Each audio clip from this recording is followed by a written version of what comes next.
life can get rough. You get knocked down, but you gotta get up. Keep going.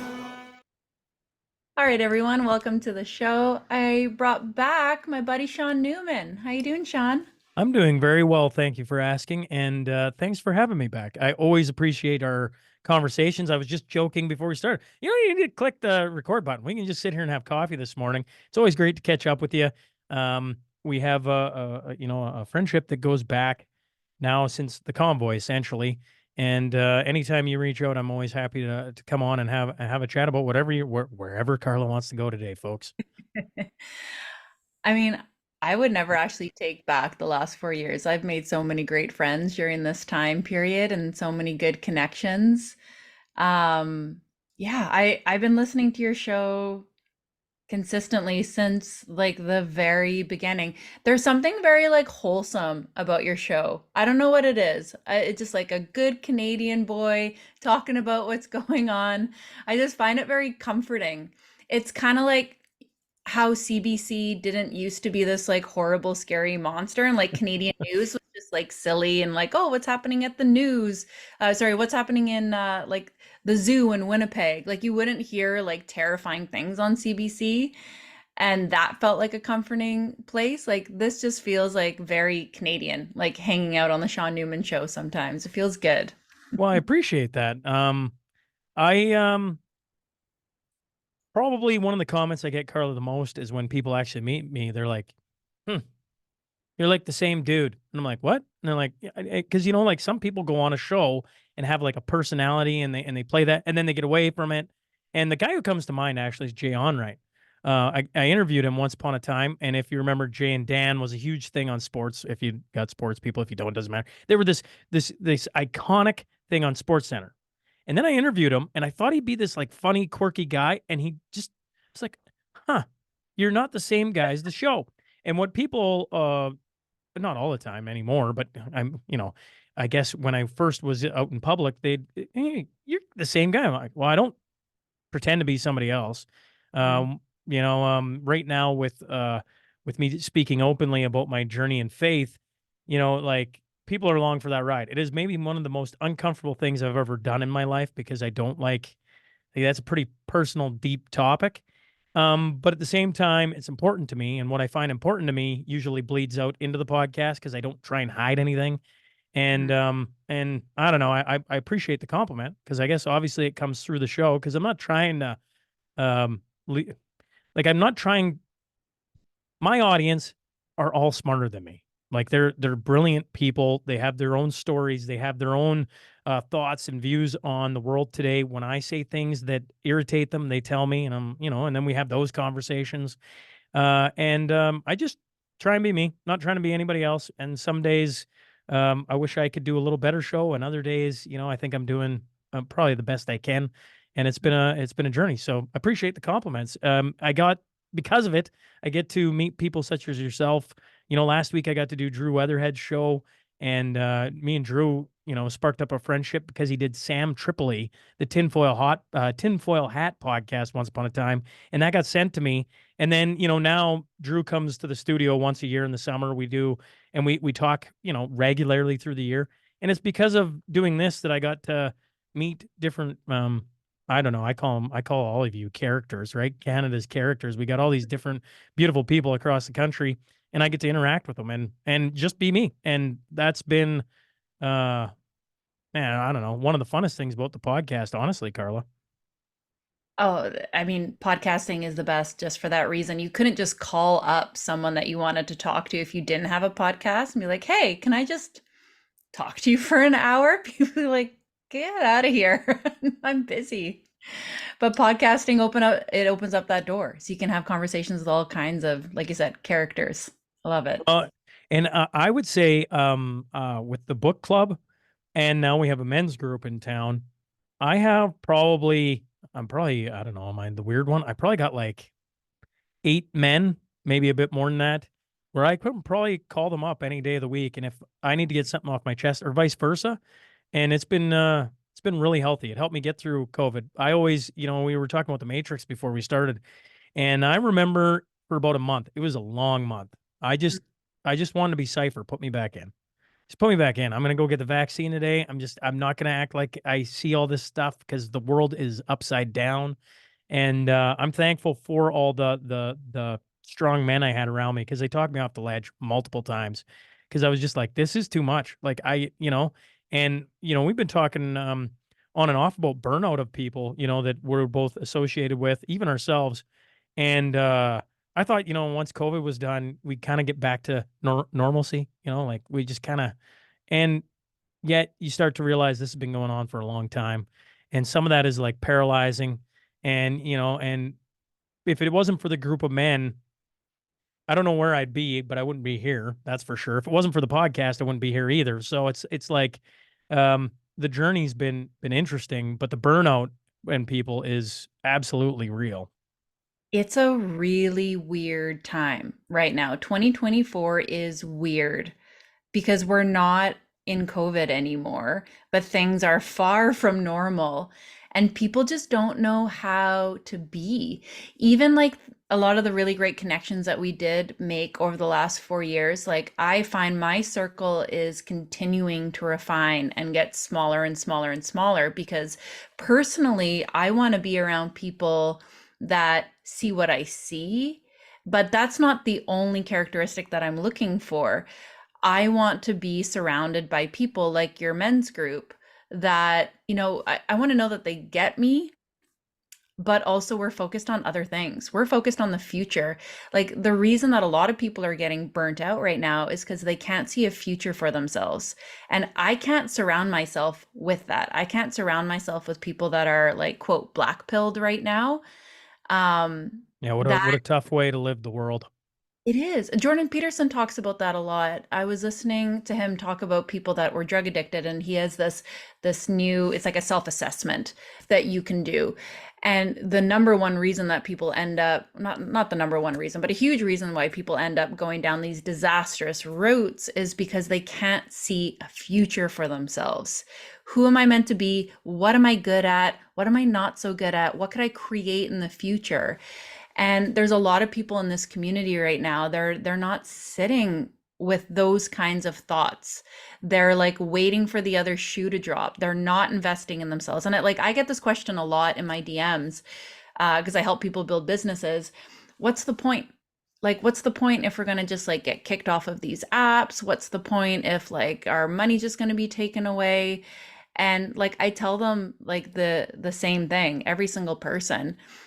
I'm like, so you're saying things are uncertain. That's always been true. Or you're saying something bad might happen. That's always been true. 2024 is no except. Something bad might happen has been true since the dawn of time. 2024 isn't unique to that, and people are forgetting that right now. Yeah, and I go back to the Bible. I seem to be doing this a lot lately.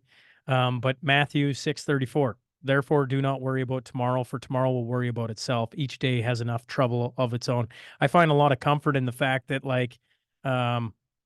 this has been going on for forever. It's our version, and it is a pretty messed up version, I might add.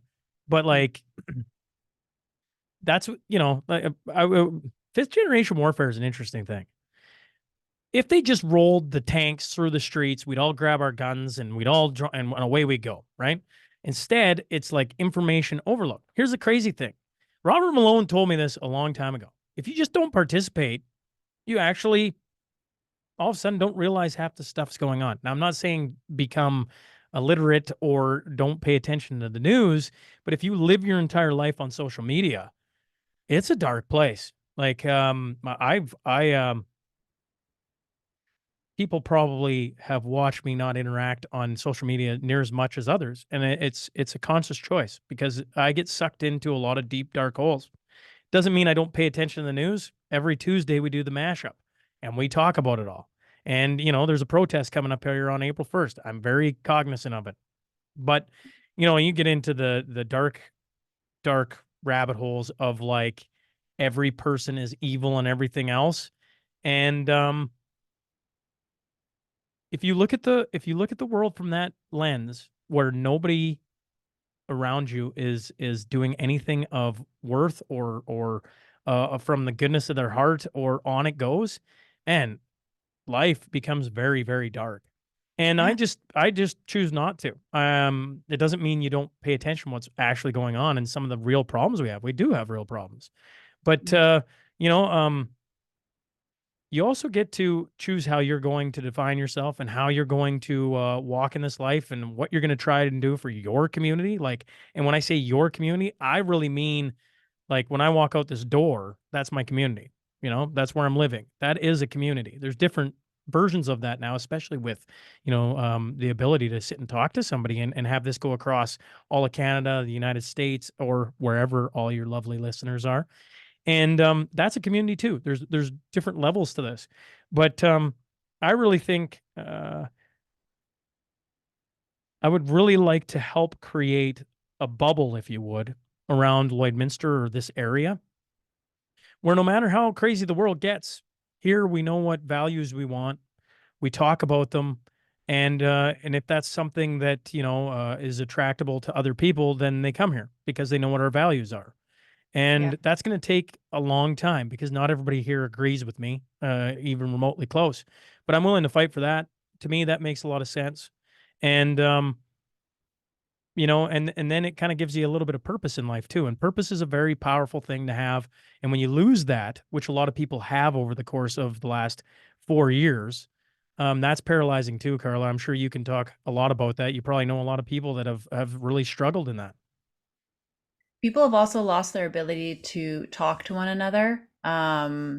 So there's a lot of people that are lying to themselves, like sharing things on social media, like saying that they're doing the work. And like that is part of it. Like awareness is important. Like keep doing that. But they're disassociating from their communities. And I'm saying that with guilt and shame because I totally did that. I was like, okay, I like especially in the heat of what just happened, there were so like people treated each other so horrifically, locking Yes. people out of businesses. I checked out. I was like, I don't live here anymore. And we live rurally. Like I stopped participating in my community at all. And I've stopped doing that. I've started going back in. I've started like participating more like with what's going on in like my kids' schools. I'm meeting with like a counselor next week, not like a psychologist, like a city counselor, because like it or not, it's where you live. And if you're going to Yes. complain about something, you better be committed to doing something. And I can sit at home safe with my podcast and just talk about things on the internet, but you actually have to do things. And we have like, I think what was keeping me from town was this idea that everyone's a sheep, everyone's a leftist, everyone is this horrible woke person, and some of that is true, but most people actually are reasonable human beings, and we have to figure out how to reach them. And Jordan Peterson on his latest podcast brought on a liberal streamer, and I was listening to the conversation and it was great. Most of it, they were like it was like a debate. It was argumentative. There was one part where he's like yelling at the guy, but most of it was like it was pretty civil. And we have to be able to do that. Right now we can't. And that's a big side effect of social media. We are being siphoned into extreme left and right. And we got to be careful of this because I think it was one of your guests, maybe it was Martin Armstrong. He said the real danger actually isn't even like the extreme left, it's the extreme right that's going to rise up from out of this. Like we got to be careful that we don't fall into extremes on either side. I can't remember if that was your guest or not, but he's totally right.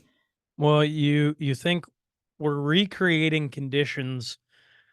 I hate bringing up Hitler because I don't know if that's apt, right? I don't know if that's the right, but what we're creating are conditions where the next US election later this year, where nobody's going to believe whoever wins, right? Like, I mean, both sides aren't going to agree that, and you're getting to the point where nobody will believe anything. And it's going to create conditions for a leader to rise up that could be worse than what we went through. Like, I mean, it's possible. Yeah. And a lot of that comes from people not talking to one another. And Yeah. You know, I've shared this, I think, a lot, but um, you know, I just I don't have a place in my heart for hate. And I know that sounds like kind of corny and kind of like, but I really detest the institutions that did this. And don't get me wrong, there's probably a place in my spot or up there for like Klaus Schwab and WEF and all these different things. But like the actual common person who you know,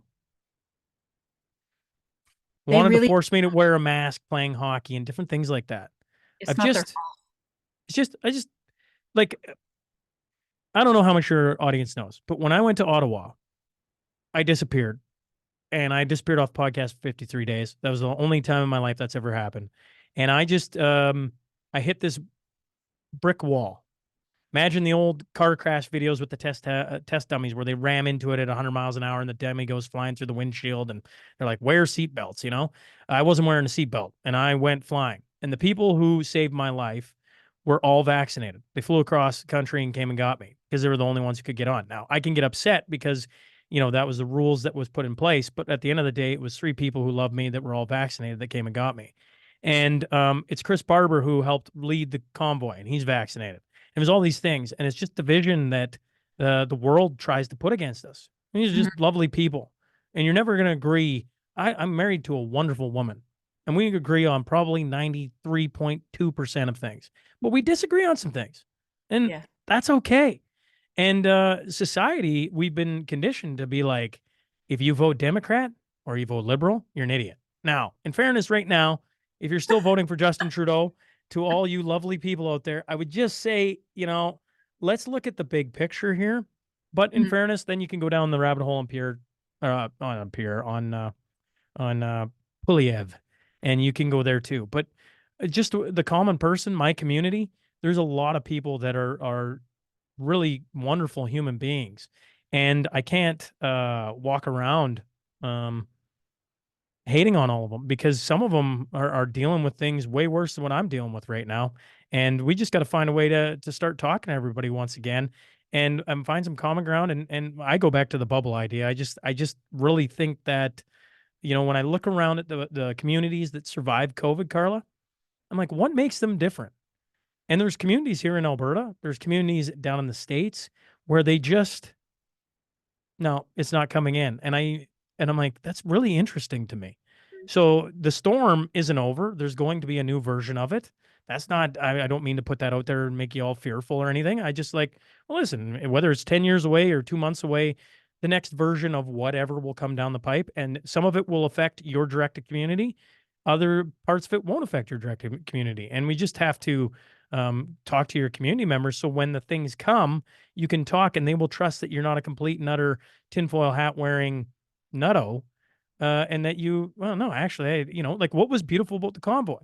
There was people that went there and they tried telling them they're all these white supremacists, and you know the community. Everyone's like, yeah, Carlos, no, that doesn't fit. Wait a second, there's something off here, But if you and act crazy, then that starts to ring true. and if you hadn't talked to your community members before you went, Mhm. then maybe they would believe, yeah, they have been acting kind of strange, you know? This I is have, you we know? need to control ourselves in conversation. So let me give you an example. Like this summer, I was on someone's dock. Lovely people, really nice from the UK.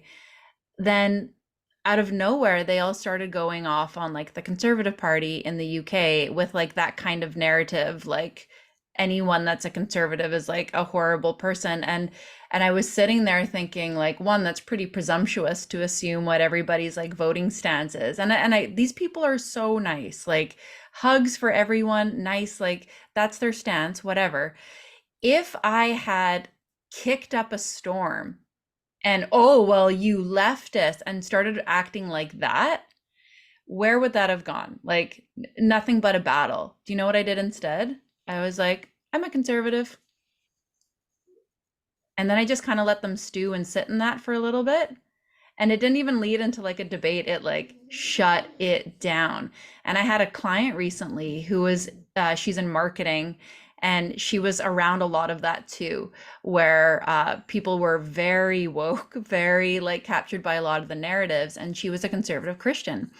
And I said, don't argue, but don't hide either. So she was speaking with this very woke uh, member, and she just said, huh, I'm a conservative and I'm a Christian.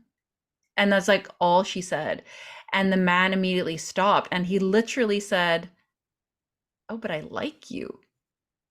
And that's weird because, like, I have in my head what it means to be a Christian, which is an evil thing these days to some people, and a conservative.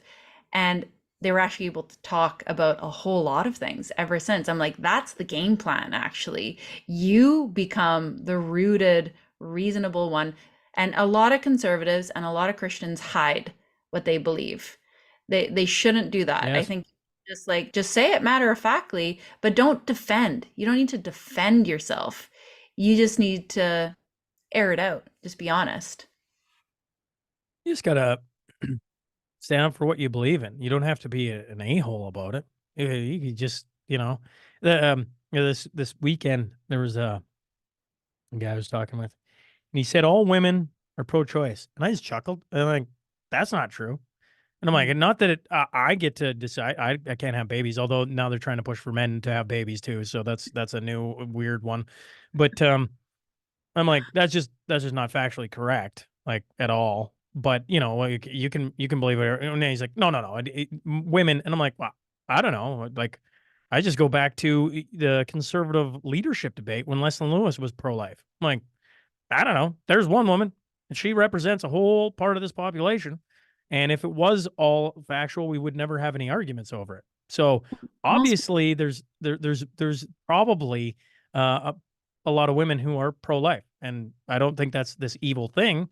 But we've been conditioned not to talk about it because that wasn't a friendly. All of a sudden, the conversation kind of died down. I'm like, ooh, I might be that guy at the party nobody wants to talk to. well, most people don't know what they're arguing about because I I agree. that abortion conversation is really interesting because if you people, it's not black and white. And people have no idea what they're even defending because they've never actually asked a further question. Correct. So, a further question with abortion, for example, is are you fine with someone giving birth and then that baby being killed? Are you okay with 9 month abortion? Most people are like, oh God, no, that sounds horrific. Most people would agree. We're like, okay, because there's lots of countries that just have boundaries around it. Like first 3 months, like no problem. After 3 months, like that's not allowed. Most people, if you talk to, they're like, oh, that sounds reasonable. And then you're like, yeah, Canada doesn't have like those same boundaries that like other countries have. And they're like, really? So people don't even know what they're arguing about. I And agree. they're busy. They never looked into it. I agree. And so I guess I used to be the guy who would go along to get along, right? I was, you had your thoughts, and I'm like, well, maybe I disagree with you, but I'm not going to voice it because I really don't care. And now I'm like, oh no, if you want to talk about some things, I just don't feel like having my ears filled with nonsense for 4 hours. So I'll give you a couple of quick thoughts. Not being rude about it, not trying to be rude about it. Just I'm not really interested in having a meaningless conversation. To have the meaningless conversation to things that I just disagree with and that are so evidently false, right? And I don't know if that goes in line with where you're at. To me, part of how we got to where we are is if you don't stand up for some of just like evident truths, we get to where men can be women and compete against women. And, that's our next one here in Lloyd. We got April Hutchinson coming in and Linda Blade. And, you know, everybody at the start wants to defend it. Oh, no, I know we got to be. And then, like, the more like, think about that. The At the start, oh, we got to be equal, equality. And then the longer they talk about it, like, yeah, that actually doesn't make a whole lot of sense. It doesn't, does it? We just got to be open to having the conversation. Nobody's trying to lynch anybody or it's just like, can we just talk about some things? Is that such a terrible thing? Mhm. And the one lovely thing about podcasting, Carla, and you probably know this very well, You're gonna dance on some hot topics, and some people are gonna get upset. But overall, all we're doing is opening up the ability to chat about some things, Mhm. because at the end of the day, you're gonna go back to your life today, and I'm gonna go back to mine.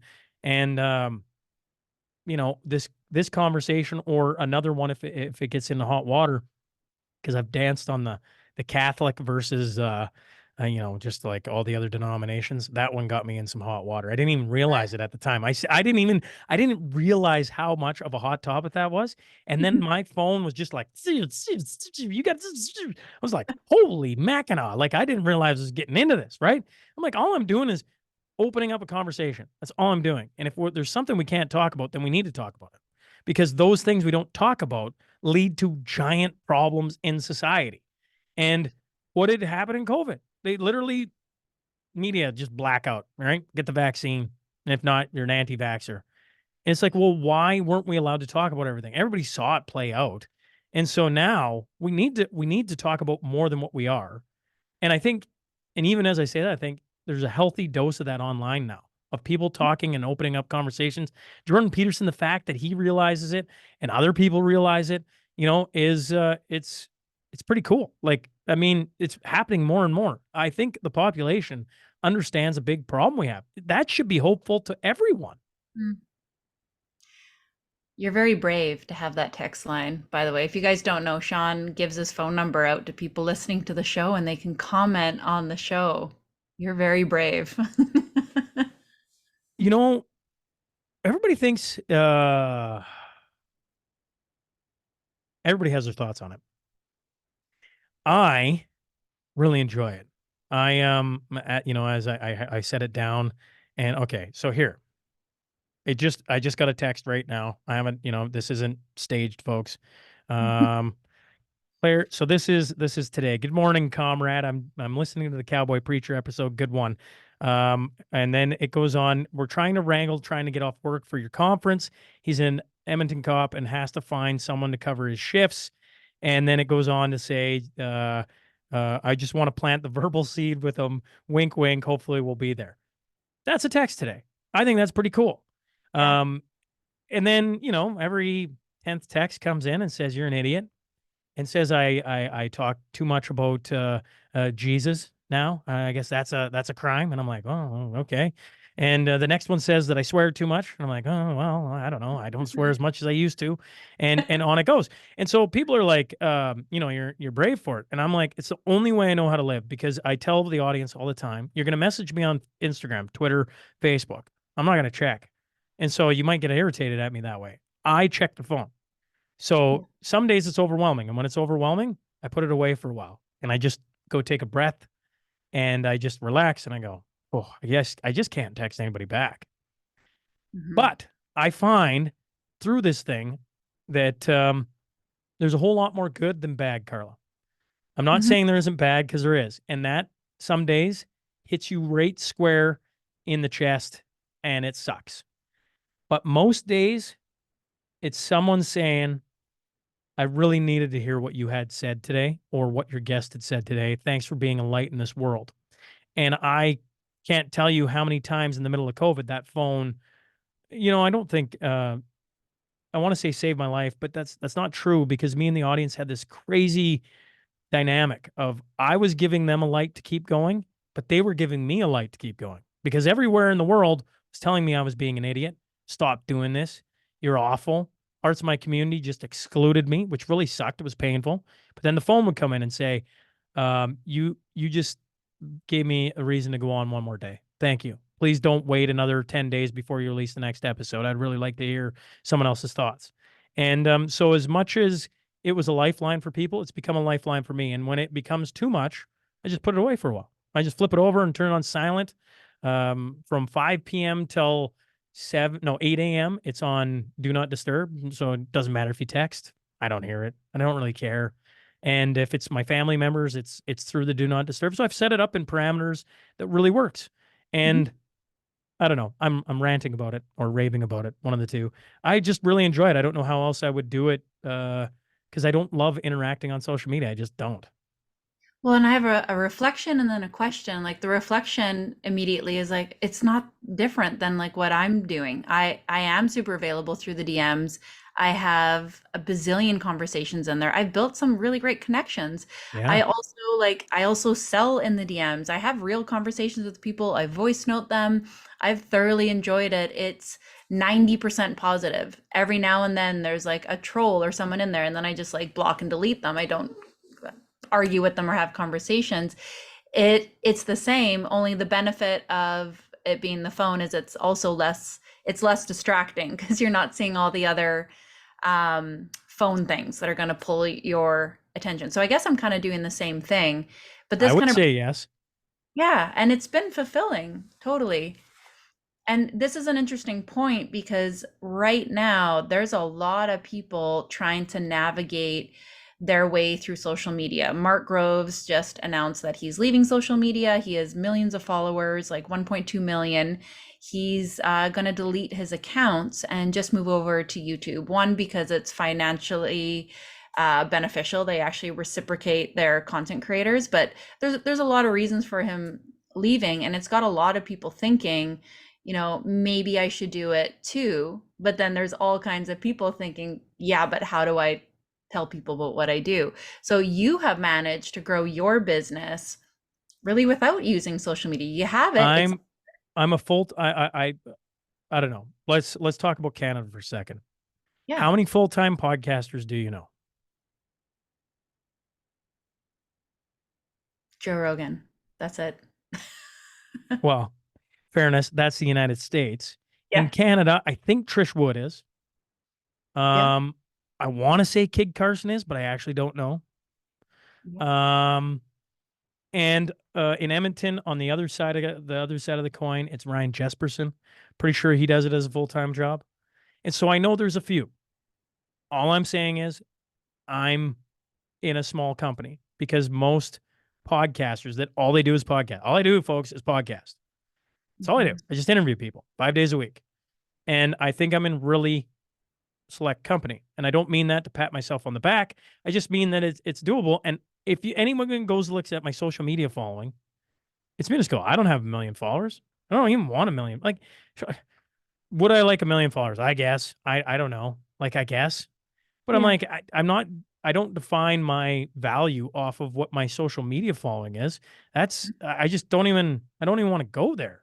So to Mark Groves, I think that's super cool. Now, once again, then you got to make it so for all your listeners, like, yeah, but how do I make it viable? Yeah. That's a different question.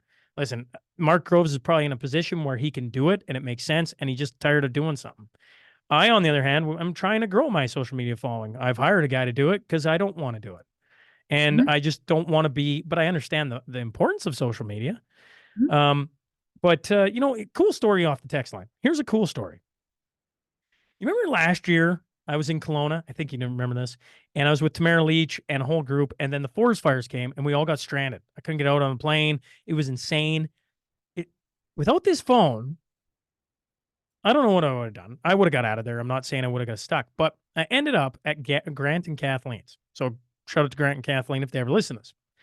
And the reason I knew who they were is because they texted me all through COVID. And so you kind of get like this rapport. And they said, "You're stuck? Just come stay with us." So I went and stayed with them. And then Grant says to me, "You know, it'd be really amazing if you bring your family someday. And now that you know I'm not an axe murderer, maybe you'd feel comfortable." And I kind of laughed and I said, "Actually, now knowing who you are, I think it'd be way more advantageous. Like I think there'd be a possibility." And so this summer, my entire family is going to stay with them. And that all came through the phone. And the only reason Mel feels comfortable is because I stayed there for 2 nights. And I'm like, listen, they're wonderful people. If we don't feel comfortable, we can always just move on. But I don't think that's going to be the case. I've already stayed with them. And they aren't the only ones. John is another guy close to Edmonton. Now, instead of staying in a hotel in Edmonton, I go spend nights with him and his family. They're wonderful people. And I guess when I look at the phone, I'm like, I've gotten way more good out of that. When people Mhm. are talking about leaving social media, I'm not suggesting everybody just leave social media. I still got social media. It's just that I haven't gotten near as much value out of that on a personal level. Guest level, absolutely. I go there looking for smart people so that I can have them on. But like my day to day life, that phone and some of the relationships that have come out of it have been super cool. The Cornerstone Forum coming up at the end of April. There's guys flying in from Toronto. There's a guy and his wife flying in from Manitoba, and there's people driving from all over Western Canada to come to it. And a lot of that comes through that phone. And I'm like, that's pretty cool. So Mhm. I guess I'm going, why am I once again high on the phone over how you do it? Is because that, but you're already saying, from what I'm hearing, you're doing the exact same thing just on a different platform. Mhm. Totally. And you also network in person. Like a lot of your sponsors, I notice when I'm listening, I'm like, oh, that's like a Lloyd business. Like they're right there. Shaun went and walked into someone's business and like had a conversation with someone. Correct. Yeah. Well, what an idea. Yeah. What a novel idea. I went and talked to people. Yeah. Yeah, 100%. I only have one business. I think one. Silver Gold Bull is North America wide. They are a big company. They sell a lot of gold and silver. They're a big company. And I've gotten to know their owners on a personal level, which has been super cool. But the rest of them, yeah, come from probably an hour and a half radius of where I live. Yep. No, this is reassuring for people to hear. And when I'm coaching people, I never teach people like the way. I don't say you need to do Facebook ads and you need a social media account. I listen for what people want, and then we build it in the way that they want to work. And I think a lot of coaches do people a disservice in that way. They're like, no, you need to build like this complicated funnel and it needs to look like this and you have to be on like all the platforms. That doesn't actually work. Because if you don't like working that way, it's going to flop. But people just see other people doing it and they're like, well, I have Yeah. to do it that way. So like this is really helpful for people to hear this, that they can build a business doing the things that they want in a totally different way. You can go network, you can go to like your local business bureau, you can go make connections in your local town, and you can actually just focus on the parts of the work that you're really good at, aka like having these conversations. When I go back to when I first started podcasting, it's probably like 6 months before that, I was going to start selling things online. And I applied for the Saskatchewan Rough Riders and I'd done like 50 things. My wife, if you were to ask Mel, I probably drove her nuts because I was so unhappy in my job. I just wanted something, just, just anything for the love of God. I just can't do this the rest of my life. And then I heard podcasting and I knew immediately if I never made a cent from it, I could do that. And I really liked doing that. And so, to the audience, I haven't done it the typical way. Like when I first started, I wasn't talking about politics, religion, um, any of the dark stuff. I was talking to hockey players and community pillars. That's how I started. And some of my best interviews are still that, right? Got to interview Cy Campbell, World War II vet, who just passed away. And he talked about D-Day and like some just crazy stuff. Now we can all look at the different agendas of World War II, or we can just listen to the man's story, and be like, that was something, right? What got him over there and everything else. Sure, there's different factors. But that's how it started. And I told myself back then, I'm not gonna go looking for any money until somebody says it's worth, they come to me. And it was in my first year I got approached. And then, from there, it just grew and grew and grew. And I haven't done it off of having a million followers. Some days I think I miss out on the Jordan Petersons because they look at my social media following and they go, who the heck is this guy? And yet I've become a mainstay of a lot of people's lives just by talking to different people, having conversations I want to have. And the conversations I want to have, some days I'm even like, I can't believe I'm talking about this because I've went from sports, which everyone's like, when are you getting back to that? Um, to, politics, right? Daniel Smith, I'm trying to get back on again. And every time I have this like pit in my stomach, Carla, every time I have her on, because I know people are going to be upset with me because I will never ask the questions they want asked. Or if I do, I won't go hard enough in the paint for them. And so my phone blows up every time I have this like, I hate having her on and I love having her on. But, and then, it's led me towards God. And I did not see that coming. I wish I could sit here and say I saw that coming, but my path has been It's been my path.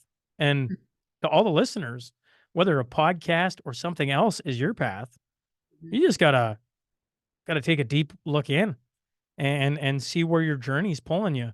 Because you'll know. I knew exactly when I heard my first podcast. I'm like, oh my God, I want to do that. No, I do not want to sell some course online. I don't want to do it. Even now, I don't want to do it. Right? I could probably sell some things on podcasting and how you and build. And I'm like, and I just don't want to do it. I don't want to do it. I've been approached to write a book. I don't want to do it. Maybe someday. I just don't want to do it.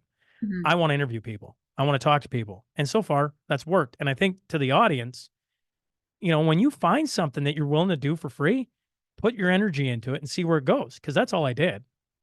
And you go back and listen to my first ones. Whew, that's painful. Like I was green around the gills.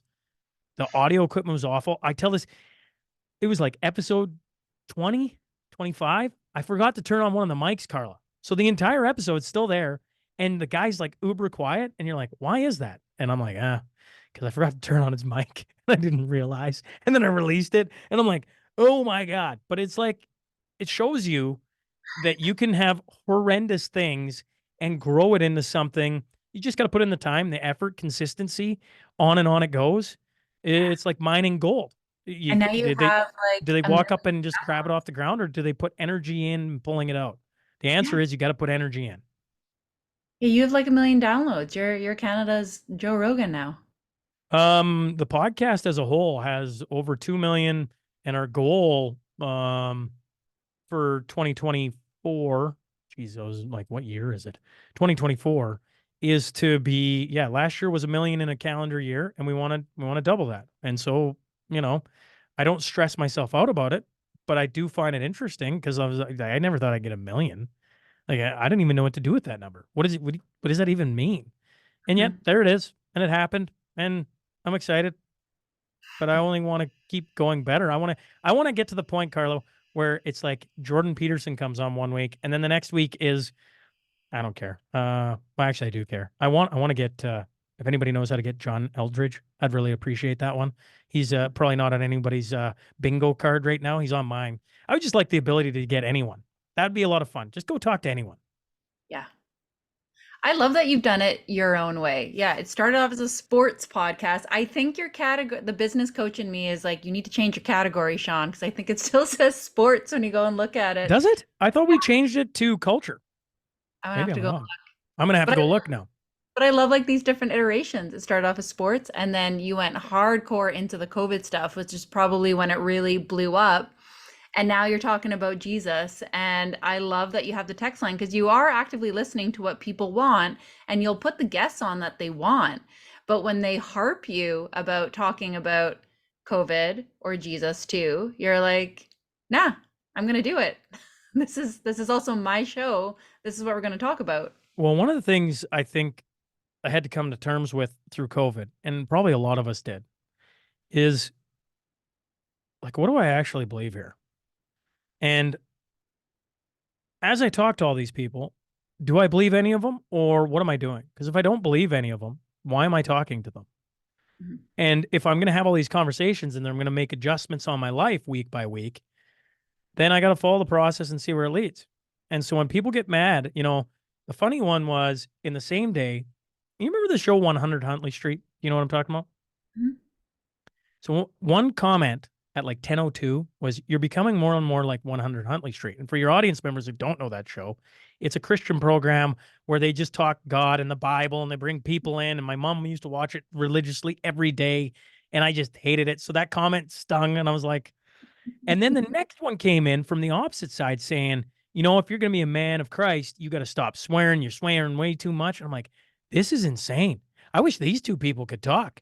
Because one's saying I'm 100 Huntley Street. The other one's saying that I'm not godly enough. I'm like, what the heck is going on? It's the most ridiculous thing ever. It's just like, carry on, folks. I ain't Jesus. I ain't never going to be. I'm just going to talk about it a bit. Is that okay? And if you don't like that, well, then turn me off for a bit and come back in a month, and maybe I'll change somewhere and I'll be on. But if you're along for the ride, I'm just going to talk about the things and where I'm at. And people they're at their own journeys. So some of them have been waiting a long time for me to say it, probably. Others never wanted me to talk about it because it's the one thing they're trying to deal with. And we're all trying to deal with certain things. But where I sit is nobody will ever tell me how to think ever again. It just, you can definitely change where I'm at and sway me. And I like good arguments and I like thinking about things. I like having discussions. But nobody's ever going to tell me that I can or cannot do something. Like, Mm. come on. We did that for 2 years. Where did it get us? Not in a good place. And I think it's so good that you're talking about it. I have been talking about it on my podcast as well. And if you want to talk about being canceled, like go and talk about Jesus. But it's important not only because it's what you're experiencing and living, and it's important to be authentic and real and truthful.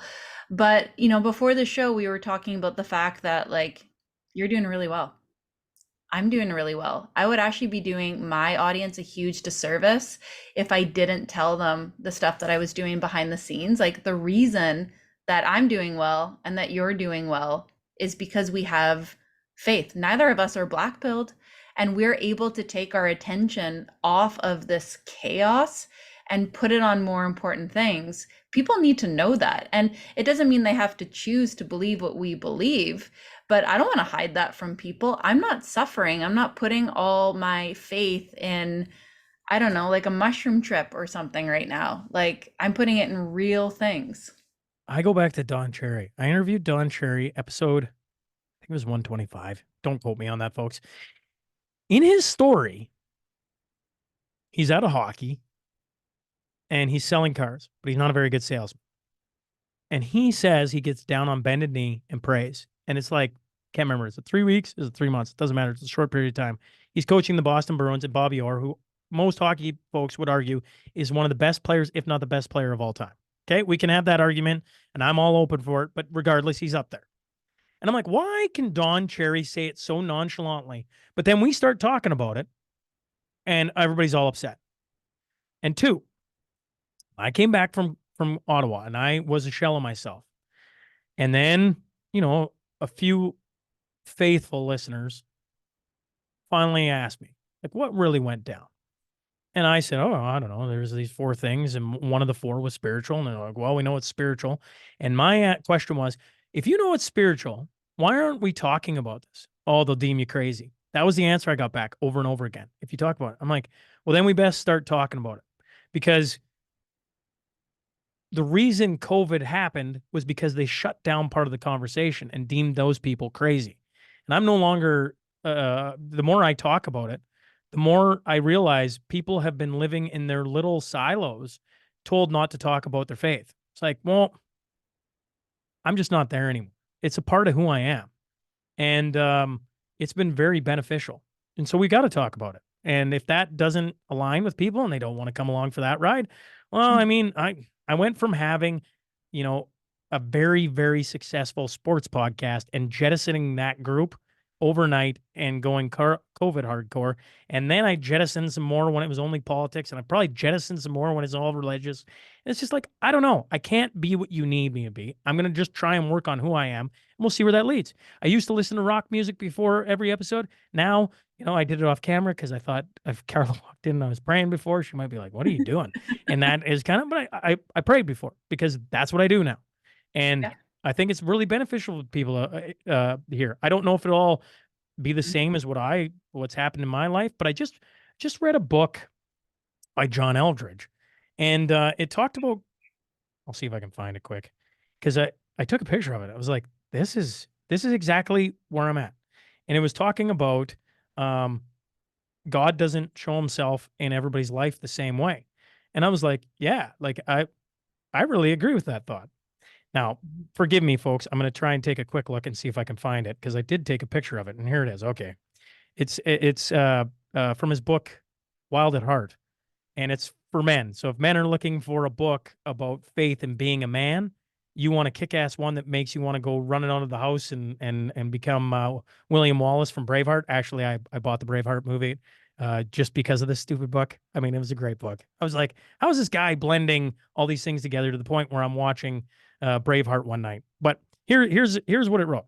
Several years ago, I was thumbing through the introduction of a book when I ran across a sentence that changed my life. God is intimately personal with us, and he speaks in ways that are peculiar to our own quirky hearts, not just through the Bible, but through the whole of creation. To Stacey, that's John's wife, he speaks through movies. To Craig, he speaks through rock and roll. He just called me this morning after listening to Running Through the Jungle and said he was so fired up to go study the Bible. God's words come to me in many ways through sunsets and friends and films and music and wilderness and books. But he's got an especially humorous thing going with me in books. I'll be browsing through a secondhand bookshop when out of thousands of volumes, one will say, pick me up. And that is how for me, that's really personal because that's how I found deeper connection. It was in a secondhand bookshop with a book that, became the guy I chased for like 6 months. That was Frank Peretti. And so to the listener, I can tell you about my experience. I don't know if it'll be that for all of you. Probably not. For some of us, we'll probably share very similar things. For some, it won't be. I can't understand that. But, when he speaks, you just got to listen. And then you start following that. It's pretty powerful stuff. And I don't care how crazy that makes me sound. I have never been this peaceful in life. I didn't realize how stressed I was for a lot of life until I found that. And then it's really smooth things out. And to not talk about it would be doing a disservice to myself and to the people who listen and follow along with where I'm at in life. So I hope that makes sense. I think the people that are really suffering right now are not only the ones maybe that are absent of faith, but they're the ones that are trying to control other things. You will suffer anytime you're trying to control anything that's outside of yourself. What don't we have control over? People, places, and other things, right? So even occasionally I'll get like a really aggressive DM if I mention politics, for example. If I mention the Conservative Party, then I'll get lit up by someone. Well, do you know what Pierre did at this date? And he's a part of the WEF, and they'll get mad at me because of how I'm voting. And just like I just don't argue. And I'm like, and I'll just say things like, I understand why you feel that way. And I give people like very little, like I have my reasons. I'm just standing in it. I'm trusting my intuition. You can't control me in that way. Like we can have a conversation, but that's not a conversation when someone is mad and they're trying to tell you why you shouldn't believe in God or why you shouldn't be trusting in the Conservative Party, whatever it is. That's not a conversation. And I don't suffer because I'm also not angry at that other person for not agreeing with me. I'm not trying to control their opinions. And I think Christians really get this, because to actually really be a Christian, this is the hardest thing and why most people don't do it. You have to let go of yourself and what you want. And this is an especially hard thing for men. I don't know about you, what I've witnessed in the last few years, I'll get a little message that I need to do something. And I'll be like, I don't want to do that though. And it's like a test. It's like a submission test. Like, will you do the thing? And then you have to surrender. Yep. And now I hear the voice clear as day because I've done this enough times now. Like first it was get baptized, and I was like, I really don't want to do that. Like really? In front of people? Like, and then I did it, and then like a next door opened up. Now I am putting on a church service. Right? It's funny, and it's funny because it's my neck. I got 4 older siblings, and my next oldest brother, I'm telling him about the Cornerstone Forum, and he goes, "Yeah, but where's faith in that? You talk an awful lot about faith, and you don't have it in there." And part of the reason you pick Cornerstone is because it's biblically, it's in the Bible. It's there's scripture on it. I'm like, yeah, I'd been thinking lots about that too. And so I stewed on it, and now I have a church service. Going to happen Sunday morning. And it's people from the podcast that are going to be speaking at it. And I don't know what the heck that's about. I honestly, and I'm just along for the ride. I'm like, I don't know what's going to happen that morning. Maybe 10 people show up. Maybe 10,000 show up. I don't know. But we're going to have fun. And it's going to be something that I'm definitely not comfortable. I want to make it very clear. All this is very uncomfortable to me. Yeah. I'm like, this is going to be interesting. And mainly because of when you live in Toronto and listen to this, I never have to see you. there's something very intimate when you have to stand in front of people that you know and respect from your community and be like, and this is who I am. And I'm going to put this on. Why are you doing that? Oh, well, let me tell you some things, right? And so I completely get you. You know, if you're in Alberta area, April 27th is a Cornerstone Forum that you need to buy tickets to. And if you're in the area on April 28th, there's a free service. That's what I'm talking about. It's going to have Joshua Allen, the Cowboy Preacher, and Tanner Naday, and Cam Milliken, three men that have, I don't know, preached, I suppose, at one point in time around the podcast, on the podcast. And I'm like, I think it'll be really interesting. And we're going to do that for free, right? Donations. And if we raise a bunch of money, we'll donate it to something, because I'm not going to take that money. That money can go where God sees fit to put it. And I'm sure at some point I'll figure that out. But yeah, you start, I'm babbling, and I apologize, folks. But when I first prayed at the start, I was kind of like doing that, like, can we just make it an adventure? I don't want to be boring, because in my mind, Christians were boring. Mhm. And, I regret saying those words pretty much every day, because it is not a boring ride. It is a wild ride. And it's the adventure of a lifetime. And just, I don't know, the level of peace I have in life now doesn't mean there isn't problems, Carla. There's problems. I'm sure you have problems. But for whatever reason, I it only lasts for a short duration, and then it disappears again. And I can't imagine living life any other way now. Right, because you have to let go and trust. There's no other option but to let go and trust. And doesn't mean you don't continue to do the things. Like, here's an example, like Kristen Nagel getting slammed with $100,000 worth of fines. We got together and we said, no, we're going to raise a bunch of money for her. We're going to get this solved for her. Well, she just got hammered with even more fines. So at first that was really disheartening, but then, we needed to do that.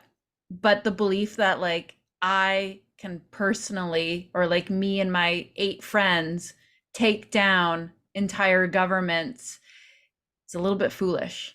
Like, do your best, do whatever you can. But then if you don't have that extra now element of like, I'm going to trust that what needs to happen is going to happen, or that somebody bigger than me is going to step in, you're in trouble. Because yes, I believe in personal responsibility. Yes, I believe in doing everything I can to work hard, take responsibility for myself. I'm just a person. Shout out to Kristen Nagel. That is one wonderful human being. Mm-hmm. And seeing her get drugged through the court system here in Canada is like, man, that sucks. And, there's a lot of Canadians right now that don't have Kristen Nagel's following that are getting drugged through it too. And I just read an email last night at like 2:30 in the morning, and I didn't know what to do with it because it was from a friend, and it's somebody who worked for not FedEx. I'm spacing on the company, but they're one of 600 people that left the company because of problems with their COVID policy. And now she's booted out of her hotel. She's got kids. She's living in a vehicle, and they're just looking to try and help her. I'm like, you don't have to look very far, and you can find people that really need her help. And so the Kristen Nagel is a perfect example of what happens when 8 or 10 people come together, how quickly you can turn a big negative into a huge positive. And, I think that was a ton of fun to be a part of, right? Like, I mean, don't get me wrong, Kristen, I want to see you win your court cases. I want to see this all behind you in the rearview mirror. But at the same time, if they're going to keep slamming Canadians, then Canadians rally together and we just get it taken care of. And there's lots of people in your own community, wherever you're at, that it's probably happening to. And that's a way, like there's something just like, it is the best to be involved in a good community. It's just, and in COVID, they took it away from all of us. And I don't know how I ever forgive the establishment for that. I don't know if that's possible. Probably is. But like right now, that's probably the only thing that I'm angry at is that.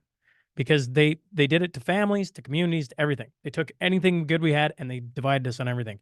We got to find ways to stitch it back together and helping your fellow people in your different communities, whether it's, COVID related court cases, or there'll be other things. I was out this is probably like 2 months ago when it was like it's cold, minus 38, and with the wind chill, minus 50 kind of thing. And I picked up a homeless guy and I was arguing with God about it. Like I was literally talking to myself I'm not doing it. I'm not doing it. Maybe you should turn around. No, I'm not doing it. And I ended up picking him up. And I wish I say it every time. And obviously that would have been a little bit odd if I would have sat there and like taped the conversation I had with him. But the conversation was for me, not for the homeless guy. What he came out of that man's mouth was so profound, had me in tears as I dropped him off at the hospital in minus 50 weather. And I'm just like, oh, that's what I needed to hear, not him. What he said was absolutely beautiful, and it can happen on a daily basis if you want it to. And I'm rambling again all about this. Obviously, you can see where I'm at in life, but the Kristen Nagel thing, being a part of community, is really healthy, and I think we all need to strive for that. Mhm. Yeah, I remember Sarah Swain saying to me when I was feeling like I was just disheartened about Canada, and that's a little bigger of a community, but she just reminded me that that's what they want. And the erroneous we know who I'm talking about, Yeah. though. Like this is globalism. They want a post-nationalist state. So they want nothing more than for you to hate your country. They're nihilistic policies. They want you to hate your country, your community. As soon as I realized that, I got out of like my pity party and started getting back in the community again, because that's what they want. They want you to hate your community. The biggest threat to everything that's going on is if we stand together. Yeah. Why are they attacking the family unit? Because if you have a strong family or strong families, then you'll have a strong community. But if you destroy all those, you're absolutely right. Yeah, 100%. Shaun, tell us about your event. Tell us more about Cornerstone coming up here. Okay, Cornerstone event is happening April 27th in Lloydminster. The last time I checked, I think I had 32 tickets left. Like it's pretty close to a sellout, which is super cool. And it's funny, I was just chuckling. My phone, I normally have my phone upside down, but since I read one, it was flipped up. And I just read the lady was trying to get her husband, the cop, off. And so she just texted Yahoo, he got days off. We were coming to Lloyd. Just got to book our tickets and find someone to look after the farm. So that's pretty cool. Within an hour of chatting with you, that there's other people coming. Now, Cornerstone Forum, April 27th. I've got a group of speakers coming in. I've got Tom Luongo coming in to talk about world. He's a guy who's on the show quite often, once a month. And he'll talk about the Fed and different things that are going on in world politics and how they kind of piece together. You got Alex Craner coming in from Europe. He's talking about inflation and super cycles. So different ways of like, yeah, is inflation bad? Yeah, it's not good. But are there ways to look at it and see some positives in what you can do in your own life? Chuck Prodnick's coming in. He's a military guy out of Edmonton. Once again, he's on quite a bit. And with the terrorist attack at Edmonton City Hall and brownouts in Alberta in the middle of the coldest days, he's just like you can sit there and say this will never happen again, or be realistic. It probably will. And how can you better, have things in your life so you can just feel comfortable with whatever is to come? Curtis Stone, he was the urban farmer. Now he's a guy that's living off grid. He's going to talk about different things about living off grid, maybe being out of cities, what that looks like, like just different ways to prepare. Then you have Chris Sims, everybody's favorite taxpayer lady. She's Canadian Taxpayers Federation. She's coming in to just talk about like, this is what taxes look like. This is what's coming down the pipe. What does that mean? And create some dialogue. And then finally, Mikkel Thorup, he's expat money. He's a guy that's gonna be like, you should probably just leave Canada. And I say the reason he's coming is because he's going to spur on conversation of like all these horrendous things that are happening in Canada. Why don't you just move to Panama? And you could pay 0% tax and you could do all these wonderful things and try and just get you thinking outside the box. And finally at night, we have Martin Armstrong again. He's going to be virtual. and he's talking about what's to come or what he's seeing with his computer in 2025. The entire idea is to give you, here's what it looks like is coming in 2024 into 2025, and these are some things you could do in your life to help mitigate it. And that's the whole idea of Cornerstone, is to try and give you things that can be beneficial in life moving forward, instead of just living in the perpetual, like it's only getting worse. Well, it can get better. People made fortunes in the middle of the dirty 30s. Don't kid yourself. And in the 80s are the same way. It's just Mhm. you have to change the mindset. You got to look at things for what they are, and try and adjust. And then finally on the 28th, um, I'm uh, I'm I'm doing a Sunday service, and it's going to be free, as I said before. And part of the reason why I went with Cornerstone as the name, it's the first stone set in the construction of a foundation. All other stones will be set in reference to the stone, and I love that. And then in the Bible, Isaiah 28:16, therefore, thus says the Lord God, behold, I am laying in Zion a stone, a tested stone, a costly cornerstone for the foundation firmly placed. He who believes in it will not be disturbed. And so it's got multiple meanings, and we're going to add in a little bit of faith on Sunday morning. Man, nobody has to come to that. That can be 0 people. I don't think that'll be the case. And then the full day is, a couple meals, some interesting people in that building, and some interesting conversation. That's the kind of theme. And if any of your listeners are interested in the area, I would love for them to come out. I'd love if Carla would come from Ontario. I get it. It's a long way to come, and I completely understand. I was just trying to think in my head how long it would take us in our little bush plane. We could show up. That'd be sweet. It's I tell you about as what, long as to the car.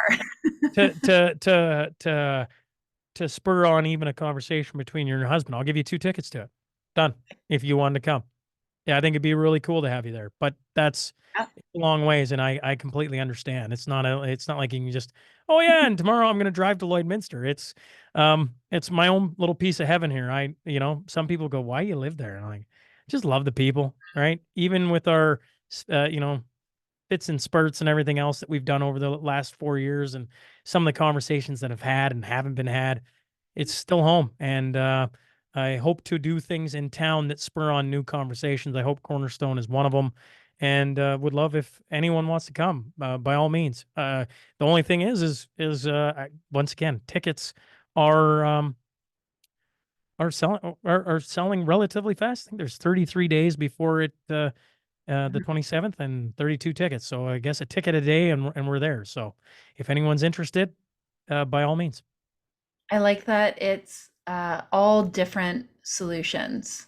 Like personally, I'm not ready for the Leave Canada people, but I also am aware of them and listening to them. Like I'm here fighting as long as I can.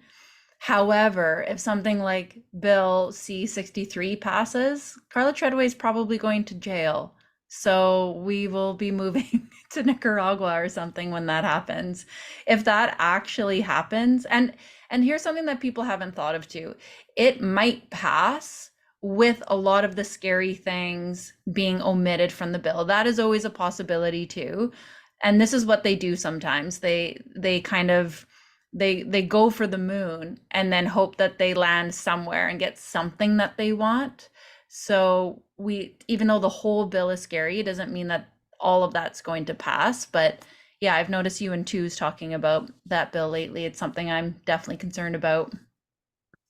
Yeah, and I'm concerned about it. And I'm not interested in leaving the country, but there are people that are, and to give them the information, I think is fine. I mean, it's perfectly fine.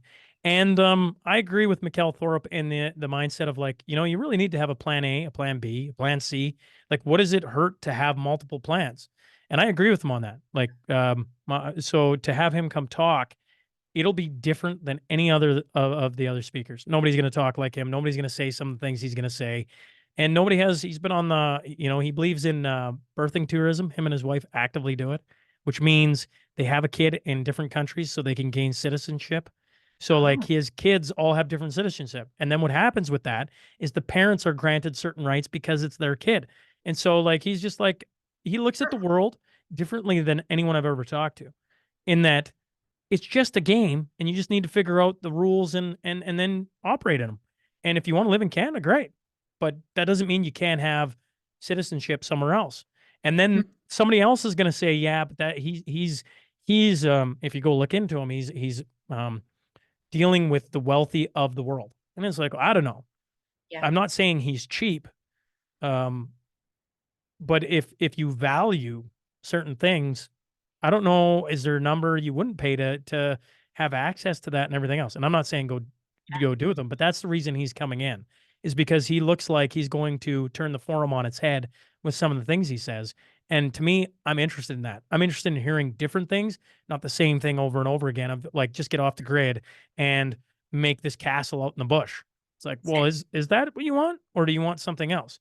I'm open to hearing about that, but I'm also open to hearing about something that's completely different. And maybe you can have the best of everything somewhere else. And maybe that's for some people, and maybe that isn't. Why not just hear about it and start to open up different conversations? So yes, that is going to be a fantastic day. And I went from, as Carla probably knows, I went from doing an event probably every 3 months, and I burnt myself out of events, and I wasn't sure that I was doing what I wanted. And so I stewed on this one for a long time, 8 months, and finally went, this is what I want to do. So assuming this goes okay and everybody doesn't leave going, that sucked, then my plan is April 2025, there will be the next one. And we're going to try and bring in some big speakers and try and grow it and try and foster this idea of certainly becoming sovereign, right? Ungovernable, if you will, and yet functionable in society so that you can live in harmony with everybody and be a valuable member of your community. But at the same time, have some ideas for what's coming down the pipe here, because if, Trudeau were ever get elected in 2025 again, we're steamrolling to 2030. And there's a chance Pierre gets elected and we're still steamrolling to 2030. So what does that look like? What can we do about it? What things can happen? You get some smart people on stage and in a room, there's lots of good things that can come. I'm sure of it. I wish I knew about this birth tourism thing 10 years ago. I turned 40 this summer. I am not having another baby in another country, but I wish I knew about that sooner. I could have popped them out in a different country. Well, I'll say this, Carly, you're aging quite well to be 40. I think your listeners would agree with that. 40 years old. Holy Dinah.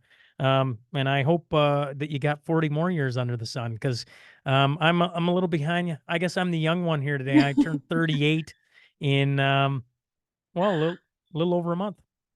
Beginning of May, folks. I will tell you that the grades are coming fast and hard after like just the last 3 years. All of a sudden they're like ding, ding, ding. I like the grays. I got a couple on the side of my head. I got one in the front. I got a couple in the beard. I'm like, I can't wait until there's more gray. I don't know why. I'm like, I think there's some, the salt and pepper looks, I don't mind it. Yeah. Men say that. Yeah, men say that. That's true. Women are like, Shaun, fly a kite here. You're probably right. Awesome, Shaun. Well, I'll make sure to tag your event in the show notes and your podcast. If you guys don't listen to the Shaun Newman podcast already, go and have a listen. He talks about all the things now. I love that. So very, very Canadian content, but he'll talk about politics. He'll talk about spirituality. When do you and Tues do your show? If you need news, if you're avoiding every Tuesday right now is the Tuesday mashup, which is your healthy dose of swearing and news headlines, I would say. And that's every Tuesday, but starting in April, it's going to move to Fridays, live streamed Friday mornings. So that's a big change coming, but regardless, it's still going to be the mashup. You can find it on the podcast. And yeah, we have a healthy dose of making fun of our country right now because, well, it's pretty easy to do so. Yeah. Tues and I partied together at the Tucker event. We sent you at the Tucker event. Yes. On a different time when I have you back on, we got to talk about Tucker. But that was a cool event. And for you to get to do a video with him and everything, like, that's super cool. I was having a good laugh when he ended up going to Russia to interview Putin. I was like, Carla Treadway was one of the last people to be with Tucker. For your audience, just so they know, you were saying I talk about all the things. Today was Peter McCullough, so he was back on for 35 minutes. Sam Field was on Friday. He's talking about the nationwide carbon tax protest. I Joshua used to live near him, Sam Field, and I Sam used to live in Field. Pemberton. He was an old friend of mine. I just listened to that. Oh, no kidding. Yeah. Well, before him, Joshua Allen, the cowboy preacher, I talked about this kind of wild cowboy guy who preaches the Bible. That was him. Tasha Fishman and Shelby Boyd talking about unschooling, homeschooling. A mashup, Jeff Rath and Eva Chipiuk talking about Bill C-63. So you kind of get a feel. That's been the last handful of podcasts. And I just did Callum Watson, if anyone cares. They won't know who that is, I don't think. But he did 1,300-kilometer solo canoe trip up in the Northwest Territories by himself, 122 days. Wow. So, like, yeah, like I'm open to it all. And I really want some interesting Canadians specifically. And that's led me to, the likes of Carla and on and on and on it goes. If you're ever interested, yeah, would love to have you on this side. And I just want to say thanks again, Carla, for inviting me here. I do look forward to these, and it doesn't happen as often as maybe we should make, all these conversations. Everybody gets busy and everybody's got, there's so many interesting people to talk to. And to be on this side and to get and sit and chat with you and to your audience, I really appreciate that. And I appreciate you opening the door for me to do that. So thanks again for having me. Appreciate you, Shaun. Thanks for coming on. Until next time, folks. Been underground, now I aim for the sky. Don't quit now, you can last longer. All these wounds only making you stronger. Don't